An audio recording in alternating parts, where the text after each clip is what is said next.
Hey, this is Savannah again. Earlier this year, my sister Summer and I were tasked by the big man himself to make a special outfit for this year's Christmas in July. It is a three-piece suit comprised of a coat, pants, and hat. We wanted them all to be made of natural fibers if possible to try to keep the outfit more comfortable for the summer temps. Our brother got us a Poulin embroidery machine for Christmas last year, so we decided to test it out by using it to embroider the stars for this coat. So we've gotten two of the fabrics so far for the Patriotic Santa. This is really, really soft. But the one thing I immediately noticed when I pulled them out is that this is off-white, which it does say in the ad, so it's at no fault to the Etsy shipper or the Etsy seller, but this is bright white. So what we're thinking of doing is just tinting this a little bit with some tea dyeing and a little bit of yellow, you think?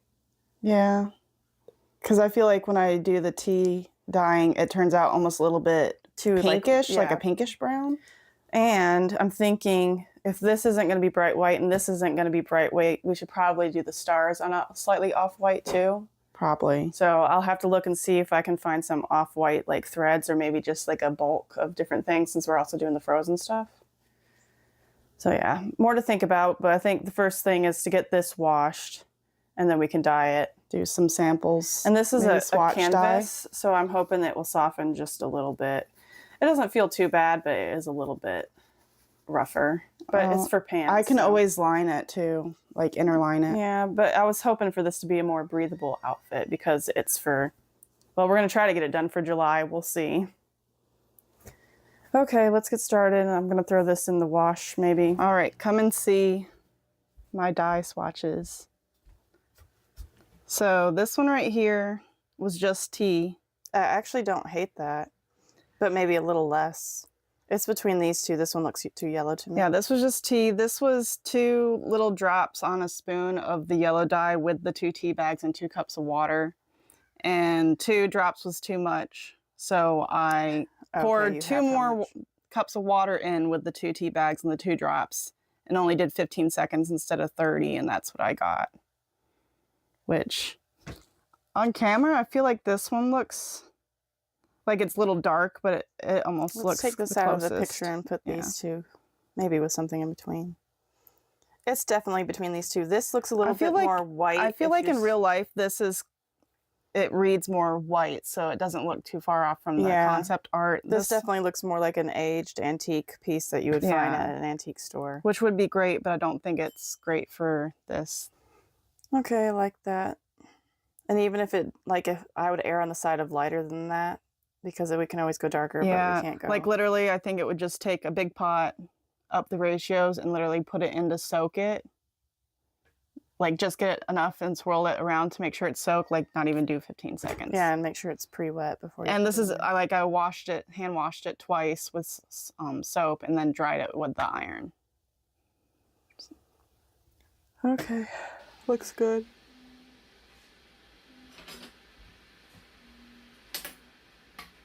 As it turns out, it's nearly impossible to dye any amount of fabric for only 15 seconds. I ended up having to put a rack under it and let it cool down a little before I could transfer it to rinse.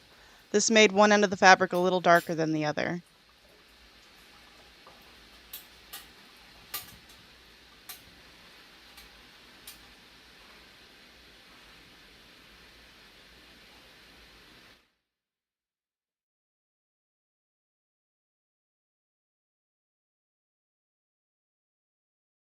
Despite earlier difficulties, I think the tint came out really well and matched great with the fur, and with that, it was time to actually get started with the pants. For this project, I used Laughing Moon Mercantile's Victorian and Edwardian trouser pattern. I really like this pattern because it has size variations based on the wearer's figure type, which cuts out half the fitting work. Since my dye job was slightly uneven, I really had to pay attention to where I positioned my pattern pieces on the fabric so it would be as unnoticeable as possible. This was on top of all the pattern matching that also had to be done. Definitely not my favorite sport, but very satisfying when everything lines up.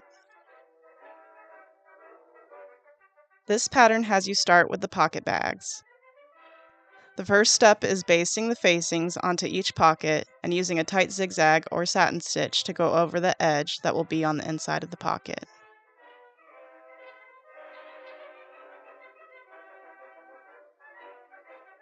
I made up the little watch pocket included in the pattern and attached it to the pocket bag that will become the right-hand side pocket.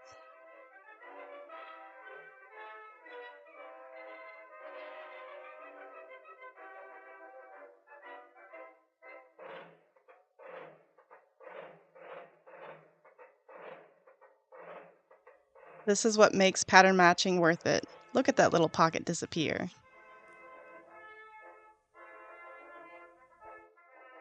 I matched up the pocket bags to the pants front and sewed the pocket edge together, stopping and starting at the appropriate markings. Then I clipped and trimmed down the seam allowances and flipped the edge right side out and ironed everything down. I put a top stitch near the edge of the pocket opening to finish it off. Here I'm demonstrating how the pocket bag will look when put together. I'll do this by turning the pocket bag wrong side out and sewing up the bottom and side, and then flipping it right side out and basting the side and top to the front of the pants. I also used a satin stitch to reinforce the stress points of the pocket openings. Before starting the fly, I reinforced the front crotch by adding a square of pocketing folded on the bias, ironing its shape, and basting it to each crotch point. I also basted a strip of bias cut pocketing to the edge of the right front piece to reinforce the fly seam. I cut 2 sets of the French fly pieces and cut the button tab off the left front side. I sewed each of them up, but left the edges that are going to be attached to the center front open, with excess pocketing left on the back facing for finishing. I attached the zipper onto the right front at the 5/8 seam allowance, ending the stitching just past the stopper. Then I sewed the French fly over the zipper and clipped the seam allowance at the end of the stitch line.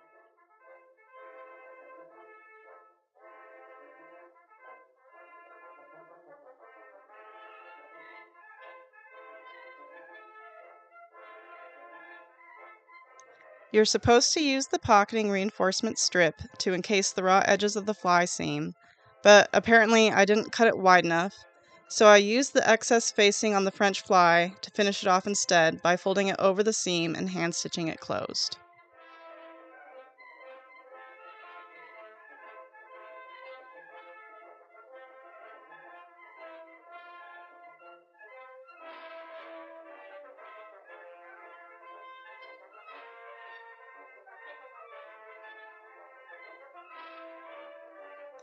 I used a similar method to attach the fly facing on the left front piece. This part of the fly finishes off the pants front that sits over the zipper. But first, the front crotch seam needs to be sewn from the bottom of the zipper to within a couple inches of the crotch point so the inseam can be stitched together later.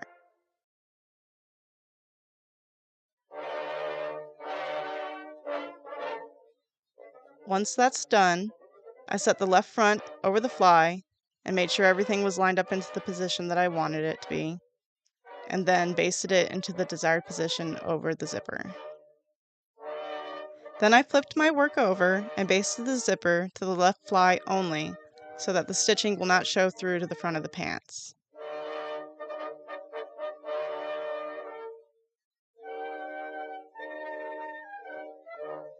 I stitched the zipper onto the fly near the teeth, and then another line near the outside edge of the zipper.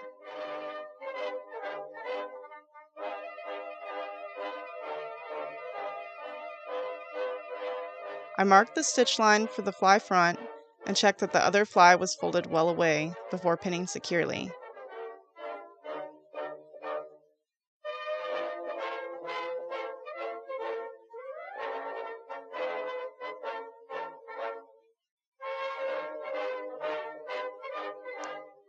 Then there was nothing left but to stitch it into place with a hefty backstitch at the base, and the French fly was done.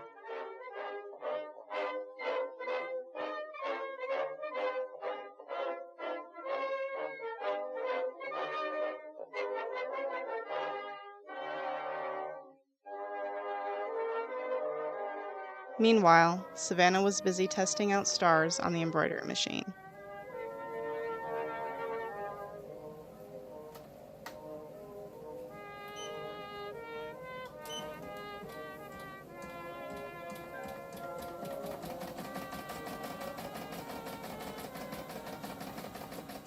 Question. Look at these and tell me which one you think is different than the rest. This one is different? Yeah. Okay. So this is the bright white. This is the warm white. And I thought it was going to look pinker because the thread that we got, but I mean, I can kind of tell that they're warm, but there's not a huge difference. There's not a ton of difference. I even flipped it upside down to try to thwart you. How rude. But here, let's look at it together. That does look nice. It makes it look a little bit more vintagey without... They all look warm. No, this one's the white one. You can see it more in real life than you can on the camera, so... I guess you can kind of tell. So, I guess... and unfortunately, all I can do is like this much at one time, width-wise. Maybe my other hoop will be better. What do you think, Rue? She's like, I just want to be involved. And then when I pick her up, she doesn't want to be involved. She's like a toddler. But I'm going to have to thread mark all the pieces. Maybe I'll try. We have a bigger, longer hoop. Or I don't know. I was thinking about starting with the simpler things. Okay, you don't want to be here? What do you think? She's looking for the ghosts on the ceiling. She wants to be involved, but then when I pick her up. Bye. You're welcome. I don't know. Basically, there is a bigger hoop. I could see if I could get, because physically there's enough room. It's the program won't allow you to do it further. So if I pick the bigger hoop, I could even do it maybe. And then of course I could have done more, but I stopped because I was like, I'm wasting thread. For a minute, I was like, oh, this could be maybe the hat, because it's kind of turned like that, but I don't think it was going to be big enough and to fill in the bottom, so I stopped. We can just throw it in the... And this is just that Pellon, I think it's oh, it's right here. SF-101. Okay. So, in case anybody's wondering, I don't know if that's going to be... You can just throw it in the sewing room at the Art Guild. The other sample's over here. Let's grab it so we can see, because I was kind of worried that this blue might be too light, but this is definitely a navy, and that's more of a blue. I like that one. You were all worried about it, but I thought it looked nice. Well, I was thinking about it. It's like, oh, if this is kind of a more vintagey feel, a more lighter blue would look more faded, maybe? Anyway, I gotta thread mark everything. I might start with the back belt straps, just because they're just a line of 4, so that'll be easy. And then move on to move on to the pockets, because you can rotate it on that, but it doesn't like mark where it was last, if that makes sense. So I might take... This is a really janky thought, but I might take that Loctite, the blue stuff that you can, stick like papers to walls and then just pull it off. Yeah. But use that to have strings run across so that I can mark where the last one was, so that when I rotate it, you see what I mean? Like, it's not like a pattern that has them all right there where I can see them all. Yeah, you have to try to map it invisibly.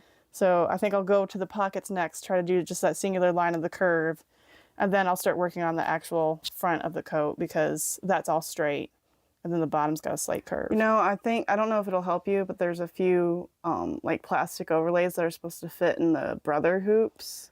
I wonder if that would fit in the other ones. I could try that, but the thing is, I'm looking at the screen. I know. I was just saying. That's why I'm like, I don't know if it would help you. And not this. I mean, I could pre-trace just with it, but it's hard to tell, like, unless I'm standing directly over it like this. But I do think I need to bring that in here for at least the bigger stuff. I can do the 2 belt loops, probably, in there. It's a way to start. Yeah. Like a low risk way to start. Which I've made a Ziploc with that pattern, and I'm going to have to find it. It might be under there. Anyways, we are not organized creatives. We are everywhere creatives. Chaotic creatives. All right. To be continued. I started making the pockets by cutting them out on a larger section, thread marking them, and interfacing the whole piece. For this design, I chose to use only one style of star at random sizes and angles. I also purchased a star pattern from an Etsy shop. It was of a single star, so I had to keep track of where I had put the previous star using a very rudimentary system of Loctite and thread. This was honestly the hardest part of the embroidery.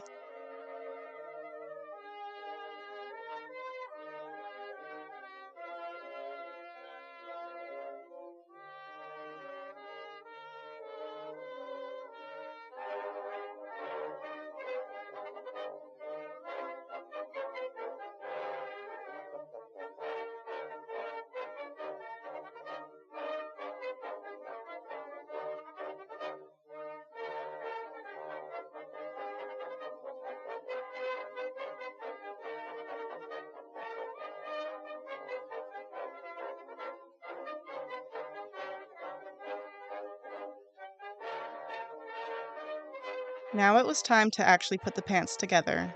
Starting with the side seams, I pinned the pocket away from the side, clipping into it a little to accommodate for the seam allowance, and then sewed down the side of the leg, leaving 3 5/8 inches open at the bottom of the pants. This creates the vent opening for the cuffs. I finished off the vent by folding over and ironing down the seam allowances.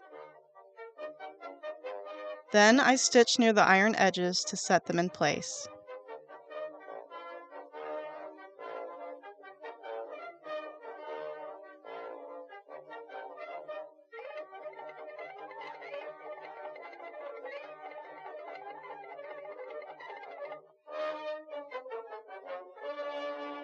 I stitched up both of the inseams to form each pant leg, and then it was time to finish off the crotch seam.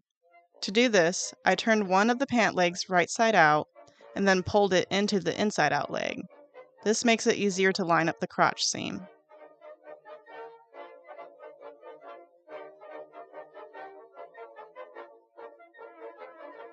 This pattern includes excess seam allowance at the center back seam of the pants to allow for future alterations.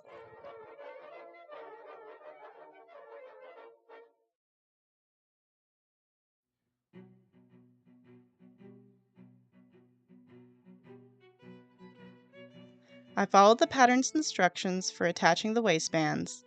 Then I pressed all the seams open and along all the fold lines. I also put together the waistband facings and curtains and prepared them to be attached to the waistbands. But oops, I realized I skipped putting on the adjustable back buckle, so I went ahead and quickly made up the back tabs. I chose to use mainly the red stripe because I thought it would be a little less in your face than the white stripe. I overlapped the tabs by 2.5 inches and then folded them in half to find the center point.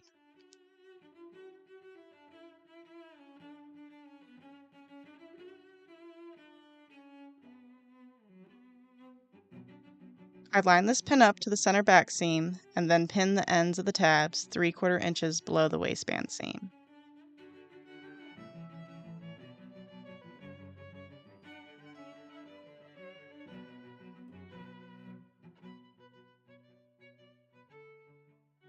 I decided to add a little interfacing on the wrong side of the pants to reinforce where the back tabs were going to be stitched on. Then I top stitched them on.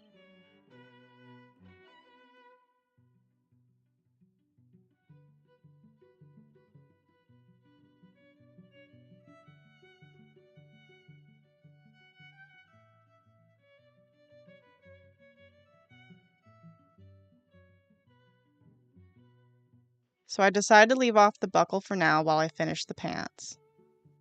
I stitched the waistband facing and curtain to the waistband, leaving a little space unstitched on each end to allow me to position all the excess seam allowances. Then I pressed all the seams and alteration lines.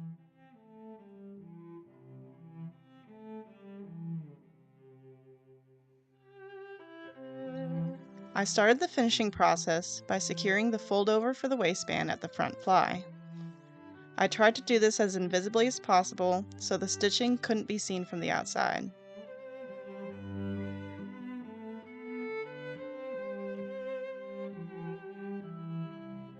Then I pinned everything down into its final position.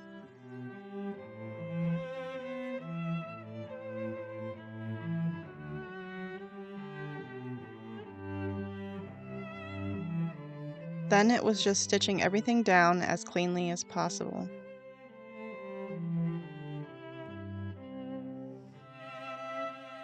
Something I like to do to keep everything in place is to pin the waistband and facing seam allowances together, and then baste them with large pad stitches.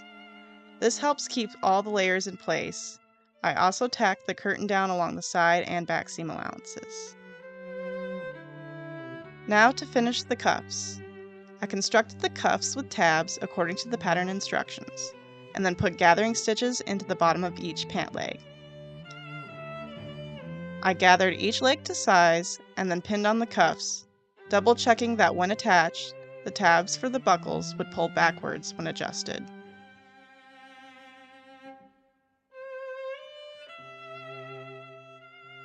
I chose to finish the cuffs with the machine by pinning the back of the cuffs over the seam line and stitching in the ditch.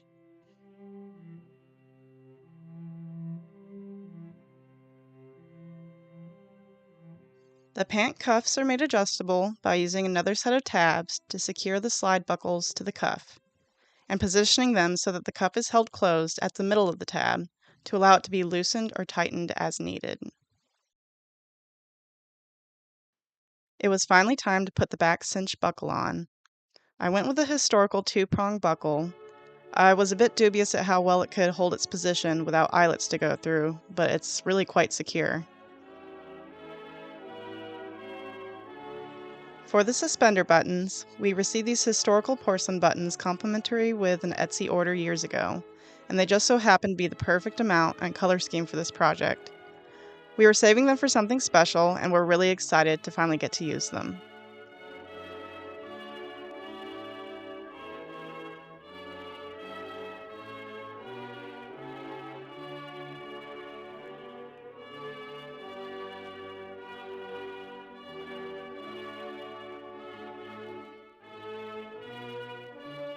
And all that was left was to add some hooks and bars to the waistband, and the knicker pants were finished.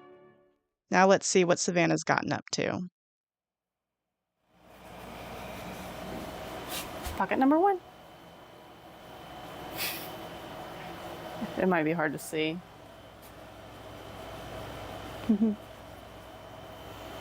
Hopefully some of this will come off, but it's not as noticeable, obviously, as it was. And then this is one of the belt loops. The base pattern of this coat was Simplicity 2542 with a few alterations, mainly adding the pockets, and I had to draft my own stand collar. I began cutting out the main pieces of the coat, taking care to cut them all in the same direction since this coat is made of a velvet, which has a one-way pile. I had to be strategic in how I cut out my pieces, as I needed to make sure that I had enough fabric on the edges to allow the embroidery hoop enough fabric to grip onto. On occasion, I would forget to leave excess in some places, but when I forgot, I could often leave the interfacing extra long to extend it.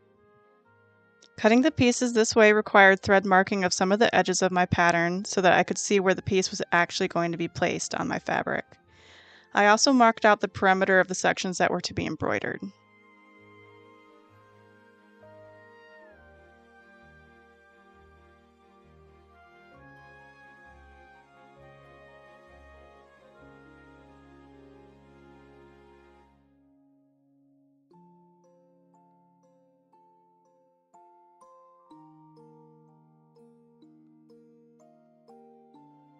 When I filled up the space in the hoop, I would then move it down the line and secure all the excess of the garment by rolling it up and pinning it.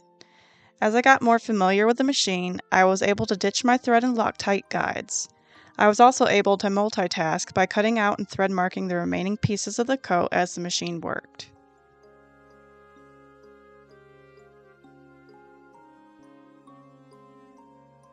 Once I got the coat pieces prepped, I then started work on the hat.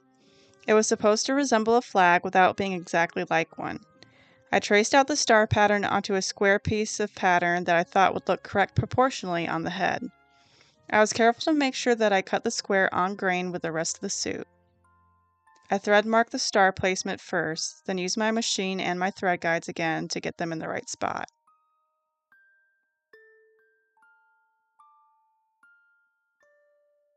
I then press the outer edges down and whip stitch the square onto the hat body. Through all of this, I was still embroidering stars.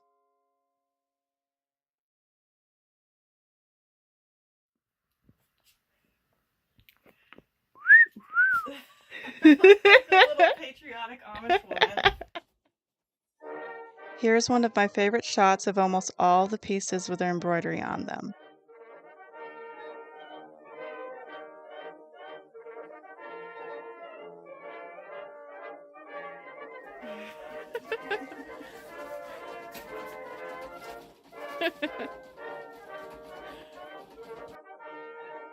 I started the actual assembly by making the pockets.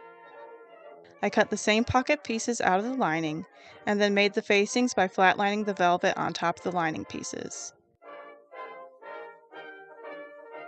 I then sewed the linings to the pieces with the right sides together.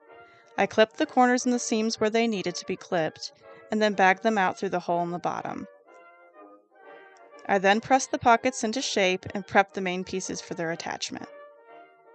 Since this is a lighter weight cotton velvet, I decided I needed to add a little interfacing onto the top and the side of the pocket. The top portion of the pockets act as belt loops, so I made sure to stitch small triangle shapes at all of the openings to reinforce those high traffic areas.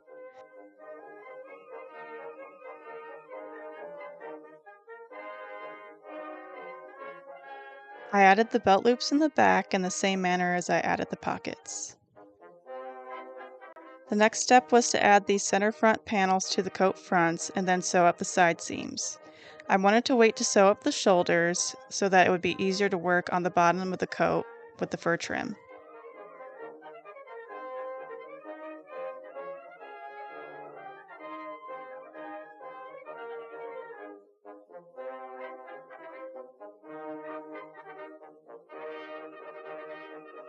The fur trim was made from some faux rabbit fur from an Etsy shop.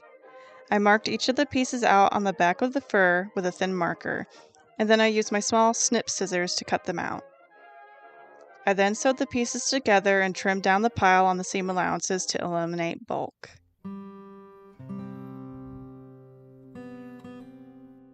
After the hem trim was assembled, I then pinned it along the thread-marked perimeter I had made earlier. Using a large zigzag stitch, I sewed the top of the trim, stopping just short of the ends since the facings and the soutache trim still had to be attached. The goal was to attach the trim in a way that the coat doesn't have to be taken apart in the event that the trim ever needs to be replaced. The zigzag stitch was a quick and efficient way to attach the trim, but I did have to go back and pull the pile out from underneath the stitches. Now it was time to sew up the shoulders and start making the collar.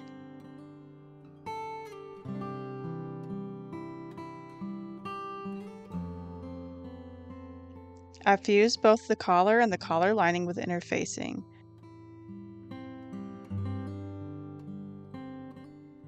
I then sewed them together and carefully clipped and graded the seams to reduce bulk.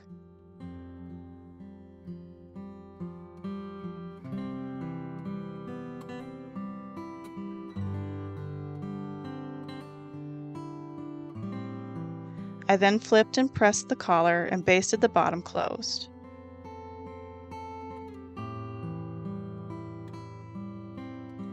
Next was the fun part of trying to attach the collar to the main coat without catching any pinches near the shoulder seams.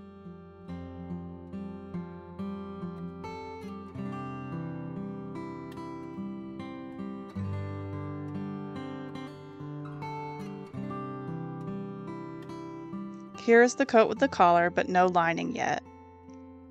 I wanted to add a soutache braid to be a gold accent on the coat.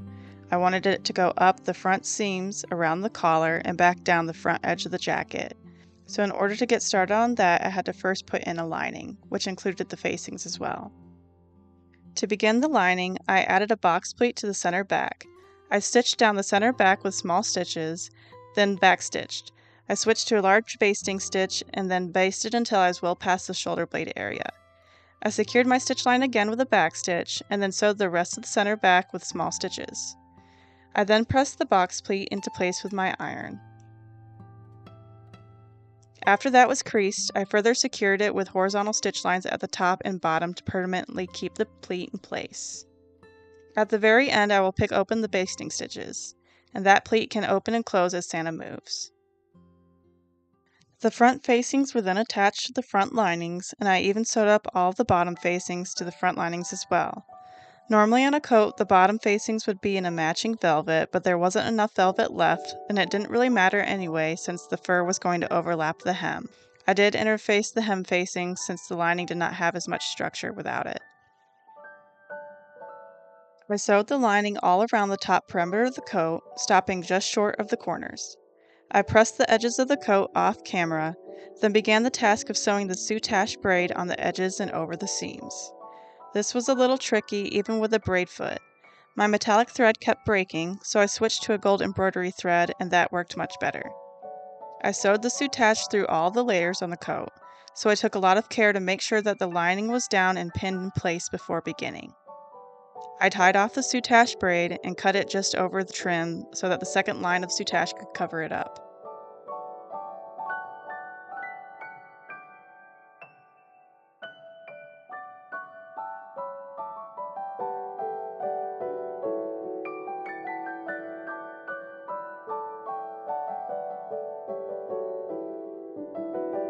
I then sewed the front facings down at the bottom and the whole of the hem facing. I clipped the seams and corners and pressed that all down.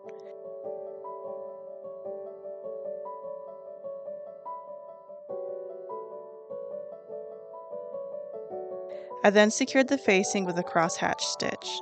This keeps the hem up and secure but also allows a little flexibility to the facing. Off camera, I also whip stitched the bottom of the fur trim to the facing so it wouldn't be flopping all around when I sewed the last of the soutache braid. The second soutache line was definitely easier to sew since I didn't have to go around any sharp corners. I tucked the loose ends of this braid into the ends of the trim before sewing them down. I then pressed the bottom 1/4 inch of the lining to the inside so that I could whip stitch it to the top of the hem facing. I forgot to film this since I was doing it in some free time between sewing lessons, but here's the end result. A nice drop lining that can move with the wearer without manipulating the outer shell. You see this style of lining in a lot of blazer jackets. At this point, I could finally open up the back box pleat.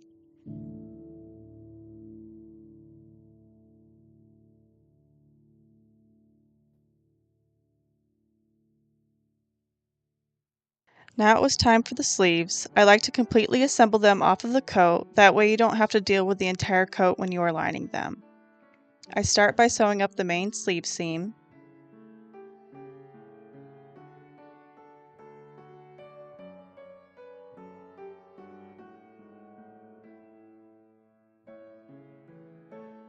I then made up the hem facing and attached it to the sleeve.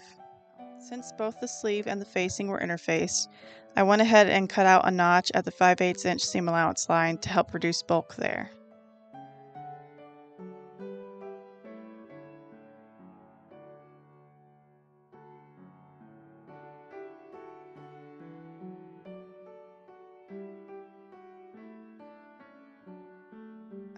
I did decide to understitch this hem facing, and then I cross-stitched it securely into place.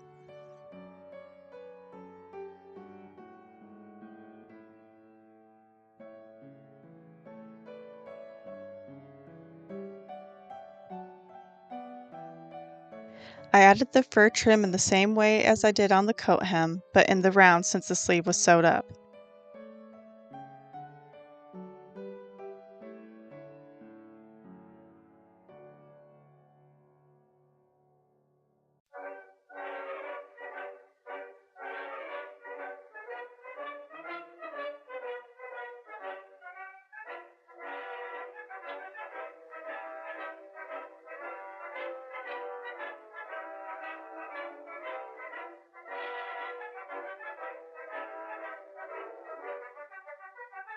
I then sewed the soutache on, tying it off and overlapping them as best I could.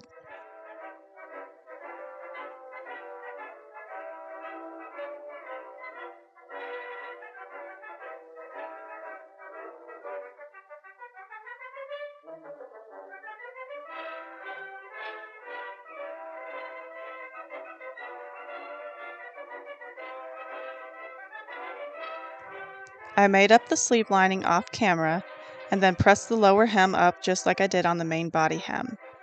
I also thread marked the 5/8 inch seam allowance on the upper edge of the lining. I then matched up the seams at the wrists and whip stitched the bottom of the lining to the top of the hem facing to create that same drop lining. Before I attached the sleeve to the coat, I first added in an E-stitch line at 1/2 inch along the top of the sleeve. Off camera, I sewed the fashion fabric portion of the sleeves to the coat. I added some shoulder pads and a sleeve header to the top of the sleeve as well. This was all done by hand. I also secured the body lining to the armhole of the coat using a running stitch. I carefully matched the shoulder register marks of the lining on the sleeve and the body and carefully whip stitched the sleeve lining into the arm's eye. I really love doing this by hand. It gives you complete control and it's a lot easier to remove if you ever have to replace the lining. All that was left to do was the buttons and the buttonholes. I did those off camera while Summer worked on the hats. Since Savannah prepared the outer shell for the hat, I went ahead and cut out the lining and the fur cuff. I trimmed the extra pile off the seam allowances to reduce bulk. The Santa hat is fairly simple to construct. I start by pinning up the seams on the hat shell, lining, and the short side of the fur cuff.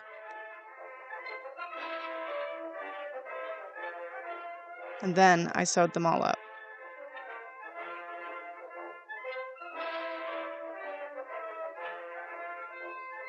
I clipped and pressed the seams of the two hat pieces and turned the shell right side out.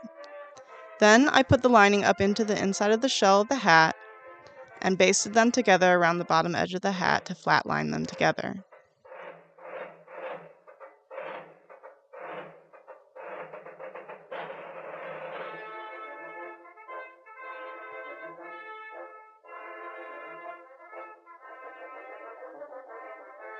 I turned the hat inside out and stitched the hat lining to the seam allowances at the tip of the hat. This will ensure the lining always stays inside.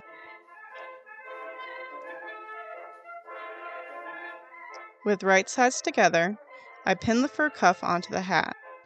I also double-checked that the direction of the fur pile would be facing upward on the hat when finished.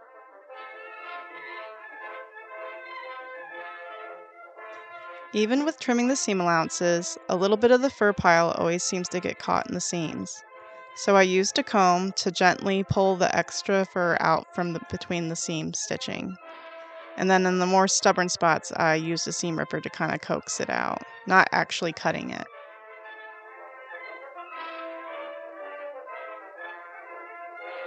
Starting at the back seam, I attached the soutache braid near the fur brim. I used a bit of gold embroidery thread to tie off the braid to prevent fraying, before clipping it free and backstitching over the ends. The free edge of the fur brim is then brought to the inside of the hat, the seam allowances folded over, and then hand-stitched closed near the stitch line.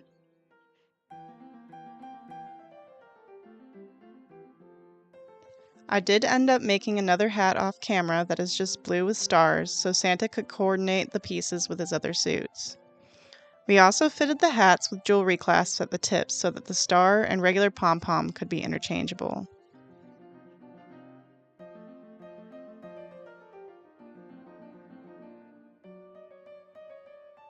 The faux fur we used ended up being too bulky for the provided pom-pom pattern, so I devised this one to make a smooth sphere. I ended up having to scale this one down a couple of times since the pile is so big. Each pom-pom got a gold ring sewed onto it so that it could attach to the end of the hat. It was the same story with the star. I have a whole new respect for people who make tiny plushies because these were tough to make. And with that, the hats are all done. We were really pleased with how the clasps and rings made these so versatile. We will definitely be adding this feature to future projects.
This suit turned out so fun.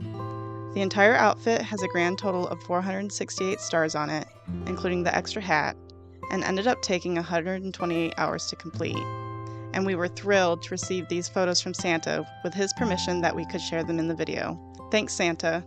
We hope the suit serves you well. And just maybe this puts us on the nice list?